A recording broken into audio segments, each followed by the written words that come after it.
Taxes taxes taxes. इस video में मैं आपके लिए एक complete guide to all the taxes that you have to pay present करने वाला हूं।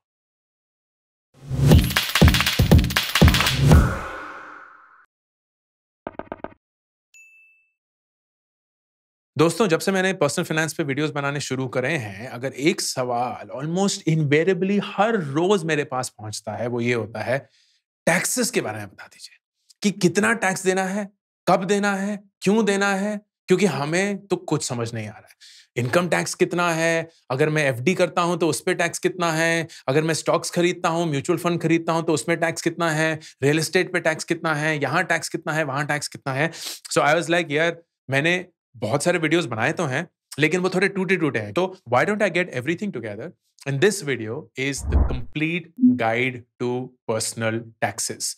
ये वीडियो जब कभी भी आप कंफ्यूज होंगे अपने टैक्सेस के बारे में, आप देखेंगे। आप प्लीज मुझसे प्रॉमिस करिए कि ये वीडियो आप जितने लोगों के साथ शेयर कर सकते हैं करेंगे, ताकि एक कुंजी मिल जाए हर एक इंसान को to understand what are their personal taxes, to what extent and कब वो लागू होते हैं। जाहिर सी बात है कि अगर सरकार को देश चलाना है तो उनको पैसे की जरूरत है। वो पैसा कहां से आएगा? वो पैसा टैक्स कलेक्ट करके आता है।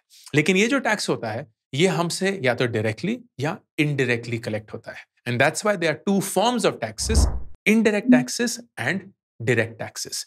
डायरेक्ट टैक्सेस क्या होते हैं? डायरेक्ट टैक्सेस वो होते हैं जो आप खुद देते हैं and you are aware of them when you are doing that. Income tax is a great example. हर साल जब भी आप अपना इनकम टैक्स फाइल करते हैं, या अगर आपने कमाना शुरू नहीं किया है, आप फाइल करेंगे जब आप कमाना शुरू करेंगे, that is a direct tax. Second example of a direct tax is capital gain tax. ये वो वाला टैक्स होता है कि जब कभी भी हमारे किसी भी इन्वेस्टमेंट में हमें एक प्रॉफिट होता है, whether it is stocks, whether it is house, whether it is mutual funds वगैरह, तो उस पे जब हमें टैक्स देना पड़ता है, that is a form of a direct tax. Companies direct tax पे करती हैं in the form of corporate tax, जो कि कंपनी का मुनाफा होता है at the end of the year, that is also taxed by the government and that is called corporate tax. Indirect tax क्या होता है? इनडायरेक्ट टैक्स का सबसे बड़ा एग्जांपल है GST.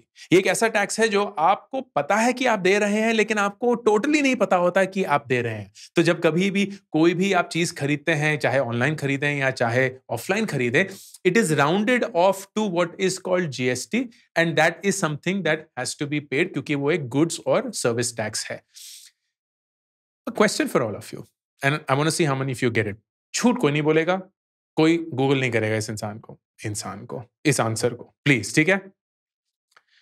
If I had to ask you a question कि सरकार की जो एनुअल इनकम होती है, मतलब इन टैक्सेस से जो वो पूरी इनकम कमाते हैं, उसका सबसे बड़ा सोर्स क्या है? And here are your three options: income tax, corporate tax, GST. इन तीनों में से कौन सा बड़ा है and is the single largest source of government income? Video को पॉज करके 2 सेकंड लीजिए और कमेंट सेक्शन में लिखिए whosoever gives the right answer, जो कि मैं वीडियो के एंड में बताऊंगा, they will get a happy giveaway from my side. Stay tuned, लेकिन प्लीज गूगल कोई नहीं करेगा, बेमानी कोई नहीं करेगा, प्लीज। हाँ, अंकुर वारिकू, अच्छा चैनल, हम ऑनेस्ट हैं सब, हाँ प्लीज। इस वीडियो में जो वो 2 डायरेक्ट टैक्स हैं जो सबसे ज्यादा जरूरी हैं हमारे लिए, उनके बारे में बात करूंगा: income tax, capital gain tax. सबसे पहला, income tax. Income tax is a very very important element of how you go about your taxation, and पता नहीं क्यों इतने सारे लोग उससे डरते हैं। The fact is, income tax is a reality. उसको बचाना is your responsibility, and उसको 10 जानना is absolutely something you have to do. Income tax के 2 ऑप्शंस होते हैं, एक होता है ओल्ड टैक्स रिजीम, एक होता है न्यू टैक्स रिजीम। सबसे बड़ा अंतर यह है, ओल्ड टैक्स रिजीम में आपको कुछ डिडक्शंस मिलती हैं, मतलब जो भी आपकी सालाना इनकम है, जिसको हम टैक्सेबल इनकम बोलते हैं, उसमें से आप कुछ डिडक्ट कर सकते हैं या सब्ट्रैक्ट कर सकते हैं to lower down your taxable income and thus pay tax on that lower amount. इस डिडक्शन में बहुत सारे रूप हैं, but the biggest one is called section 80। Section 80 के तहत 80C, 80D, 80E, बहुत सारे ऐसे डिडक्शंस पॉसिबल हैं which allow you to reduce the impact of taxes on your income. इसके लिए मैंने एक डिटेल्ड वीडियो बनाया था, but to give you a broad thing, अगर आप अपने परिवार के लिए हेल्थ इंश्योरेंस लेते हैं या अपने लिए लाइफ इंश्योरेंस लेते हैं, तो उसका जो प्रीमियम होता है वो आप अपनी टैक्सेबल इनकम से डिडक्ट कर सकते हैं। अगर आप सही टैक्स इंस्ट्रूमेंट्स में इन्वेस्ट करेंगे तो उसका टोटल प्रीमियम आपके लिए टैक्स फ्री होगा। These are ways that you can reduce your tax. New tax regime में अंतर यह है कि उसका जो टैक्स रेट्स हैं वो ओल्ड टैक्स रिजीम से कम है, लेकिन आपको कोई डिडक्शन नहीं मिलती है। So you can not claim any deduction अगर आप एक नए टैक्स रिजीम पे अपना इनकम टैक्स भरना चाहते हैं। इन दोनों में से आप कौन सा चूज करें, that is completely a mathematical exercise.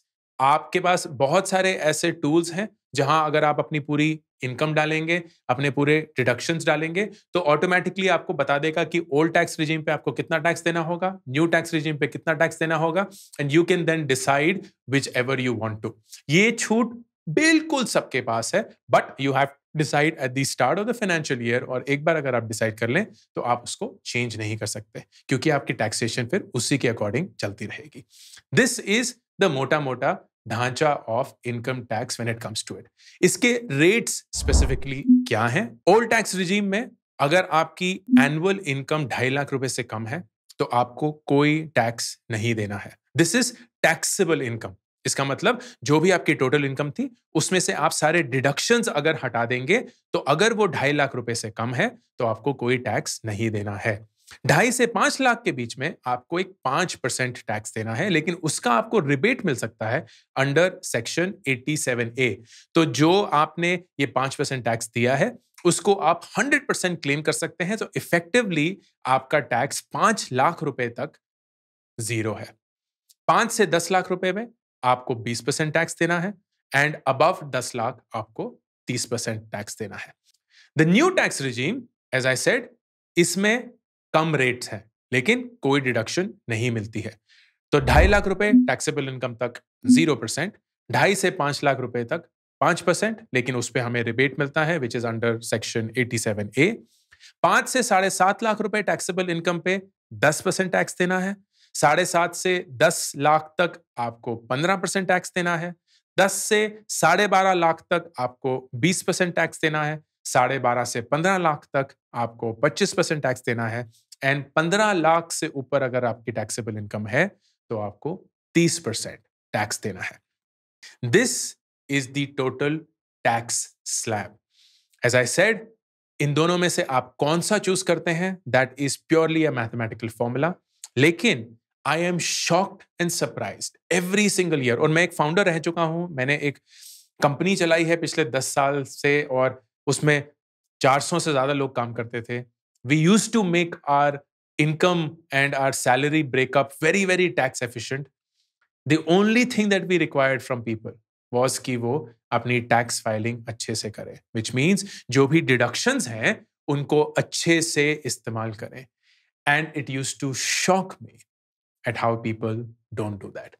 करते ही नहीं है.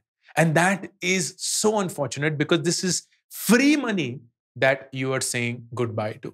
तो मैं अब अगले 5 मिनट के लिए आपको एक ऐसा तरीका दिखाना चाहता हूं जिसके थ्रू आप अपने टैक्स के लिए प्लानिंग कर सकते हैं, not just for the premium amount जो आप भरते हैं, बट ऑल्सो जबकि वो अमाउंट मैच्योर होता है तब भी, because tax on investments, which is the second part of this video, is also a very big expense for people like you and I.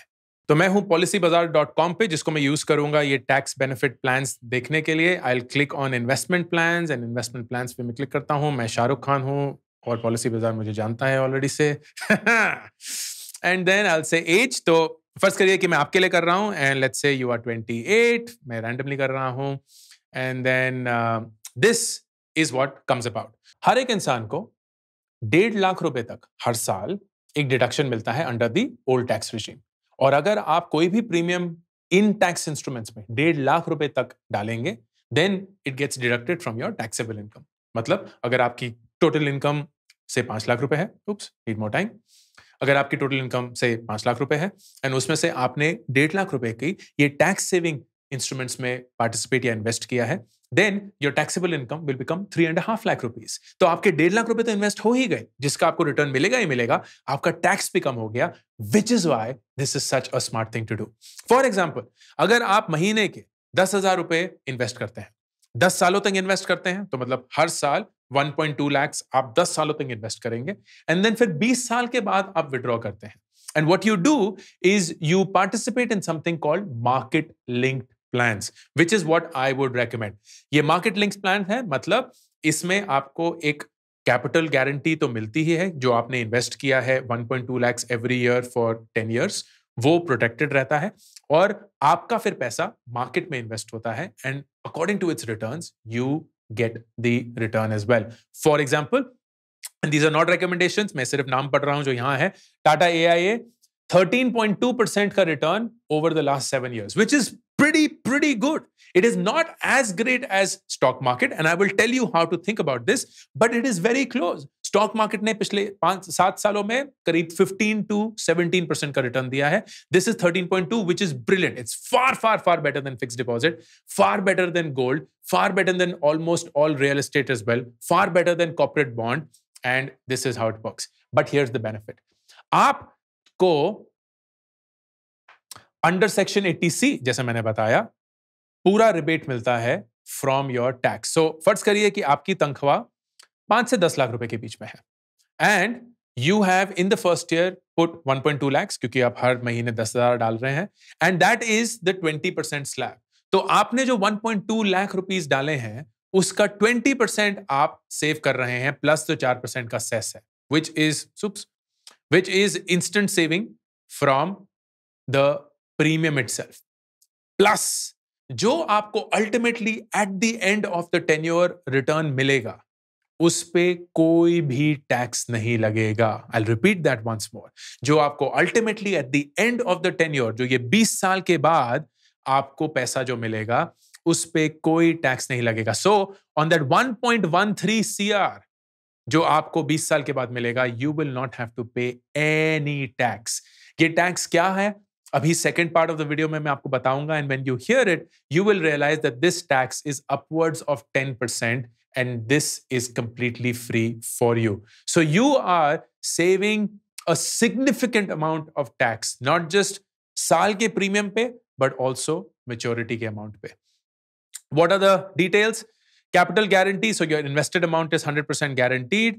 तो आपने जो ये 12 लाख रुपए डाले हैं 10 साल के लिए, वो तो आपको मिलेंगी, प्लस जो मोटा मार्केट है, उससे ये एक्सपेक्ट होगा कि आपका जो ये 12 लाख है, वो करीब 87 lakhs हो जाएगा, giving you a lump sum amount of 99.3. Mind you, ये गारंटीड नहीं है, this is market linked. Market अगर परफॉर्म अच्छा नहीं करेगी तो इतना अमाउंट नहीं मिलेगा. मार्केट अगर इससे भी अच्छा परफॉर्म करेगी तो इससे भी ज्यादा अमाउंट मिलेगा, and all of it tax free, which is the brilliant part. अगर आप इसको, तो टैक्स सेविंग तो हो ही गई, मार्केट लिंक्ड है, you want to compare the fund performance, and this is how you will see. तो ये सारे फंड्स जो हैं टाटा AIA के, एंड यू विल सी 1 साल का, 5 साल का, 7 साल का. 7 साल ही देखना चाहिए, 1 साल में सब कुछ बहुत अच्छा लगता है, क्योंकि वैसे ही इस 1 साल में मार्केट ने अच्छा परफॉर्म किया है. But I will always recommend looking at the 7-year return, and you will see that it is pretty impressive. अगर आप इसको कंपेयर करना चाहते हैं विद बेंचमार्क्स, तो BSE 200, which is the top 200 stocks of the Bombay Stock Exchange, ने पिछले 7 साल में 12.6% का रिटर्न दिया है, while this has given a 19.1% return. अगर आप मिड कैप 100, मतलब जो टॉप 100 मिड कैप कंपनीज हैं, उनको देखेंगे तो उन्होंने करीब 14% का रिटर्न दिया है, और इसने 17% का. So on and so forth. And you can go through all of these in a detailed fashion, and आप जान सकते हैं which one of them would you want to prefer and why. There is also called 100% guaranteed. Not my personal preference, लेकिन for the sake of awareness मैं आपको बता देता हूं. 100% guaranteed is almost like a fixed deposit. ये amount 100% guaranteed है. ये market linked नहीं है. मतलब धूप हो जाए, छांव आए, बाढ़ आए, भूकंप आए, ये पैसा आपको मिलके ही रहेगा. But by design, this will definitely be then lesser than what you will get as a market link plan. For example, अगर आप ये Edelweiss Tokyo का है, आप 12 लाख रुपए डालते हैं 10 सालों में, at the end of 20 years आपको 41 लाख मिलेंगे. The good thing is that this 41 lakhs will be completely tax free. तो अगर आप यही पैसा फिक्स डिपॉजिट में डालते हैं, जो कि आपको नहीं डालना चाहिए, लेकिन अगर आपने डाल दिया होता, देन इस 41 पे जो आपने इंटरेस्ट कमाया है, विच इज द 12 to 41, आपको एक टैक्स पे करना पड़ता according to your income tax slab. इस केस में नहीं करना पड़ेगा. प्लस जो आपने 12 लाख रुपए दिए हैं, उसका तो आपको टैक्स डिडक्शन मिल ही रहा है. नेट नेट टैक्स बचाना is a very smart thing to do. तो हियर इज माय एडवाइस. जो आपका मैक्सिमम डिडक्शन पॉसिबल है अंडर सेक्शन 80, उसको आपने 100% यूज करना है. वादा वादा वादा वादा वादा. क्योंकि टैक्स सरकार को नहीं, आपकी जेब में जाना चाहिए. And you should 100% try and save as much as you can on your taxes. उसके बाद you are free to invest wherever you want to. आप स्टॉक मार्केट में इन्वेस्ट करिए, आप क्रिप्टो में इन्वेस्ट करिए, आप रियल एस्टेट में इन्वेस्ट करिए, आप मार्केट लिंक प्लान्स में ही इन्वेस्ट करिए क्योंकि आपको ये अच्छे लगते हैं. Whatever is your choice, that is yours. लेकिन आपकी टैक्स लायबिलिटी को मिनिमम करने के लिए जो कुछ भी आपको लेना पड़े from these investment options, you 100% should by that. In plans को देखने के लिए और इन प्लान्स को इवैल्यूएट करने के लिए जो लिंक है, that is there in the comment and the description section below. Then let's come to the second part of the video, which is taxes on investments. जो सब हम investments करते हैं, उन पे हमें कैसे टैक्स देने पड़ते हैं. सबसे पहला, फिक्स डिपॉजिट. मम्मी पापा का प्यार शालीमार, फिक्स डिपॉजिट इतना बेसुरा गाना सिर्फ फिक्स डिपॉजिट के लिए ही हो सकता था. फिक्स डिपॉजिट में जब भी आप इन्वेस्ट करते हैं, it is actually a very expensive affair. मुझे तो पता ही नहीं फिक्स डिपॉजिट में लोग इन्वेस्ट ही क्यों करते हैं. Here's the reality, and I am going to bitch about fixed deposit again. हमारे देश में अभी इन्फ्लेशन है करीब 6%. फिक्स डिपॉजिट अभी आपको दे रहा है करीब 5%. इस 5% पे आपको टैक्स भी पे करना है. तो जो आप साल के एंड में इंटरेस्ट कमाते हैं, वो आपके टैक्स स्लैब के हिसाब से आपको इंटरेस्ट भी पे करना होता है. How does it work? The way that it works is, at the end of the year, जो भी आपका टोटल इंटरेस्ट इनकम होगा from fix deposits, from recurring deposits, जो भी सारे, इंक्लूडिंग योर सेविंग्स अकाउंट का भी जो भी आपको रिटर्न मिलता है, जो कि 2% होता है या जो भी, all of that is added. And जो भी आपकी टैक्सेबल इनकम से टैक्स स्लैब निकलता है, 5% हो, 10% हो, 15% हो, जो भी हो, that is what you have to pay for your interest income as well. So then that means अगर आपका 20% टैक्स स्लैब है, तो जो आपने 5% कमाया ना फिक्स डिपॉजिट पे, उस पे भी आपको 20% टैक्स देना पड़ेगा. मतलब नेट नेट आपने 4% कमाया. इन्फ्लेशन है 6%. मतलब हर साल आपका पैसा अगर फिक्स डिपॉजिट में रहता है, तो वो 2% से घटता है. आपके 100 रुपए 105 रुपए तो दिखते हैं बैंक में, लेकिन उनकी जो औकात, उनकी जो वैल्यू है, वो 2 रुपए घट चुकी है. वो 100 रुपए अब 98 रुपीस के रह गए हैं, क्योंकि वो 100 रुपए की चीज खरीदने की औकात ही नहीं रखते. That is why I do not like fixed deposit to grow money. I only like fixed deposits to protect money. Emergency fund में अगर फिक्स डिपॉजिट रखना है, रखिए. अगर आपको शॉर्ट टर्म के लिए कहीं फिक्स डिपॉजिट बनाना है, बनाइए. लेकिन लॉन्ग टर्म के लिए you have to invest in the market. Number 2 then, stocks and mutual funds. इसमें आता है the concept of capital gain. Capital gain मतलब आपका टोटल प्रॉफिट कितना हुआ है from buying and selling of stocks. And ये 2 तरीके के होते हैं, short term and long term capital gain tax.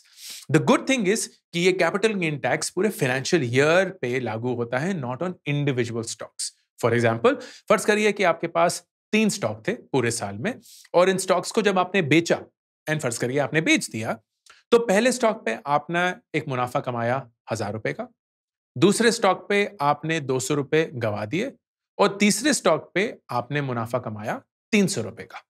So your total profit at the end of the year is 1000 minus 200 plus 300, मतलब 1100 रुपए. ये 1100 रुपए आपके कैपिटल गेन बने. अब डिटर्मिन करना है कि ये लॉन्ग टर्म है या शॉर्ट टर्म है from a capital gain perspective. सरकार ये बोलती है कि अगर आपने ये स्टॉक्स 1 साल के अंदर ही खरीदे और बेच दिए तो ये होता है short term capital gain tax. मतलब आपने शॉर्ट टर्म या 1 साल के अंदर अंदर ही बेचा और उनको खरीद दिया। एंड ये अगर आप करते हैं then you have to pay 15% as short term capital gain tax. इसका मतलब जो हमने 1100 रुपए कैपिटल गेन कमाया था उस पे हमें 15% टैक्स देना पड़ेगा, मतलब 165 रुपए, एंड वो कट के जो बाकी पैसे बचेंगे that will be your effective gain. Long term capital gain tax ये है कि अगर आप उन स्टॉक्स को होल्ड करके 1 साल तक होल्ड करके उसके बाद बेचते हैं then you only have to pay long-term capital gain tax. And इसमें 2 advantages हैं. Long-term capital gain tax is 0 up to 1 lakh rupees, and after 1 lakh rupees, it is only 10% and not 15. This is the government's way of saying, 1 साल तक तो कम से कम stock hold के रखो दोस्त. 1 साल तक तो कम से कम होल्ड करके रख लो. अंकुर वारिकू तो 3, 5, 10 साल बोल रहा है, हम तो सिर्फ 1 ही साल बोल रहे हैं, होल्ड करके रख लो. That is the incentive that the sarkar or the government is giving all of us. These, my friends, are all the taxes that we have to pay as part of our personal taxes. सवाल पे वापस आएं. GST, income tax, corporate tax. इन तीनों में से सबसे बड़ा component of government revenue क्या है? And the correct answer is GST. हालांकि इनकम टैक्स और कॉर्पोरेट टैक्स बहुत क्लोज हैं. So GST I think is about 28% of the total revenue and income tax and corporate tax is around 25%. But technically the right answer is GST. तो जिन ने GST जवाब दिया कोई edit नहीं करेगा. प्लीज कोई एडिट नहीं करेगा क्योंकि ये तो फिर बेईमानी हुई. It's a simple game. हम बहुत सारे ऐसे गेम्स खेलेंगे. This is not the only time we will play. But जिन ने भी जीएसटी जवाब दिया है, one lucky winner will be chosen from that, and they will get a favorite book of my choice, and that is Atomic Habits. Atomic Habits, actually Psychology of Money, क्योंकि हम पैसे के बारे में बात कर रहे थे. तो another favorite book of mine. चलिए दोनों दे देंगे. 2 winners पिक होंगे और इन 2 winners को मिलेगा एक Atomic Habits और दूसरा Psychology of Money. Randomly decide होंगे. The results will be announced in 2 weeks from now. Please बेईमानी मत करिएगा. एडिट मत करेगा अपने कमेंट को. GST is the right answer and I hope that this complete guide to personal taxation is something that was helpful to all of you. Ankur Warikoo signing off. Hey everyone, my first ever book is now ready. Do Epic Shit is now available for pre-order. It would mean the world to me if you pre-ordered this right now. Your love and support means so much to me.